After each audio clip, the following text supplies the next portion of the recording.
Mark Mitchell అనేసి ఈయన అంటే పాల్ స్టార్ అంటే జనరల్ గా ఏంటంటే ఏమన్నా పొలిటికల్ ఒపీనియన్స్ కానీ లేకపోతే దేని మీద అయినా సరే ఇప్పుడు మీ ఒపీనియన్ చెప్పండి అని చెప్పేసి అలాగా ఒపీనియన్స్ తీసుకునేటువంటి వాళ్ళని పోల్స్టర్స్ అంటారు అనమాట.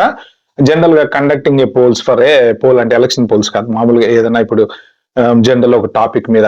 సో ఈయన ఏంటంటే ఈయన ఏమట ఒక కంపెనీ పెట్టేసి కంపెనీ ద్వారా ఇప్పుడు ఏ కన్సల్టెంట్లు ఉంటారు కదా, కన్సల్టెంట్లు మన ఇండియన్ H1B వాళ్ళని ఎలాగైతే పంపిస్తున్నారో అలాగా ఈయన ఒక కంపెనీ పెట్టేసి మొత్తం అన్ని పెద్ద పెద్ద కంపెనీలన్నీ ఇండియనైజ్ చేయాలంట.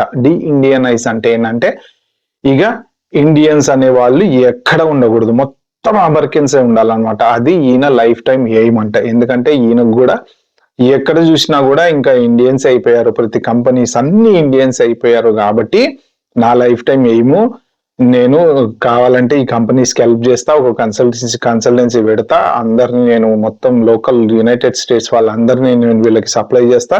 సప్లై ఇన్ ద సెన్స్ అదే జాబులు పడితే లోకల్ తీసుకొని స్లోగా మనం ఇండియనైజ్ చేద్దాం అని చెప్పి ఈయన మొన్న ఒక 1 వీక్ 10 days అవుతుంది అనుకుంటా, ఈయన కూడా ఎక్స్పోస్ లో ఒక మెసేజ్ పెట్టి ఎక్కడో పాడ్కాస్ట్ లోనో ఎక్కడో మాట్లాడితే అది ఒక న్యూస్ పెద్ద రచ్చ అయిపోయింది. సో మొత్తానికి H1Bకి అగైనెస్ట్ గా ఉన్నారు అందరూ.